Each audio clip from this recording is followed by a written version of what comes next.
One of the hallmarks, the strengths, particularities of the Israeli army is that the commanders always say, Acharai, follow me.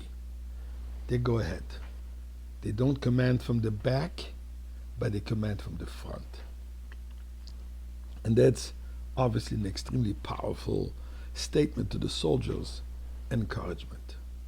Acharai, follow me. This week's parsha is called Acharei. Acharei, which means also after. Now the whole parsha is named after the word after, so to say. What does that mean? We know that the parsha encapsulates the whole content of the parsha. After. What's the significance of the meaning of the word after? So I'm going to explain it to you after we're going to say together the chapter 100 of Tehillim. Mizmor l'soid orila adonai kol haaretz ivdu es adonai b'simcha bo lefanav b'rnono du ki adonai Eloheinu asanu v'lo anachnu amo v'tzom me'arisai bo yishor b'soid chatzorosei b'silo hoido leboch shemoi ki toiv adonai le'olam chazdoi v'yad doi v'doi emunasoi. Let's wait till after we give tzedakah and together, and we ask Hashem, not after, but now, please, give us the ultimate miracle and the safety and security returning of these hostages and returning of all sorts. Home. Home is Yerushalayim in the Beis HaMikdash. So the Torah starts the parsha of this week. V'adaber Hashem el Moshe, God speaks to Moshe Rabbeinu, Acharei Moshe b'nei Aaron, after the passing of the two sons of Aaron, as we discussed the other day. The whole story, the meaning of the passing of Nadav Avihu. But the parsha is called Acharei. There's a famous saying that the name of the parsha is not just because it happens to be one of the first words, but the name itself encapsulates the content, the meaning, the whole content of the parsha. Now, what is the content of this week's parsha? Starts with the prohibition of entering into the Holy of Holies, unless for the Kohen Gadol, the high priest. And the Torah goes on to describe exactly what are the responsibilities, what are the services that the Kohen Gadol is supposed to do on that day. Continues with the prohibition of bringing sacrifices outside of the Mishkan and what one is supposed to do. Prohibition of consuming blood. The mitzvah that when we slaughter a bird, chicken, etc., one has to cover the blood, as we do actually by Kaporos, if you remember, before Yom Kippur. And then the Torah continues,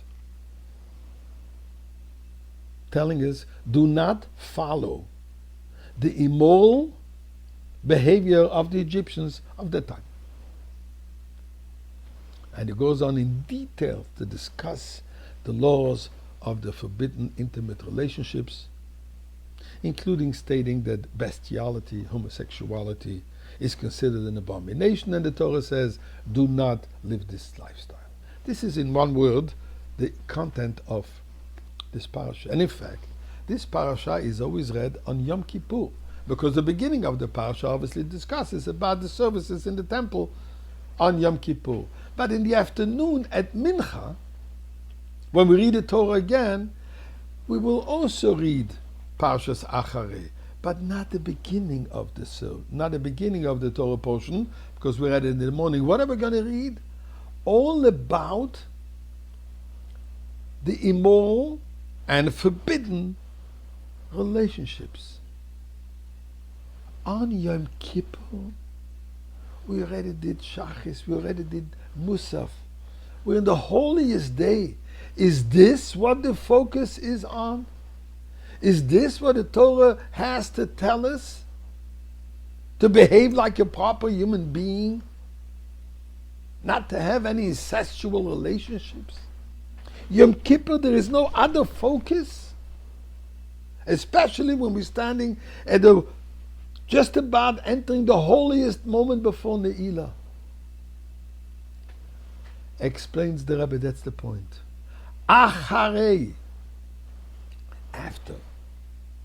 After you are in such a holy moment, after you have this phenomenal experience of being on Yom Kippur, detached from the whole world, detached from the daily needs, detached from the mundane, says the Torah, think of what comes after. After that exalting moment, remember the simple day-to-day proper behavior after.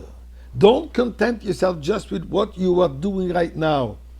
It is later that is important. And that's why the whole parsha is called Acharei. After the most amazing spiritual experience, Tachlis. Tachlis, Mashiach.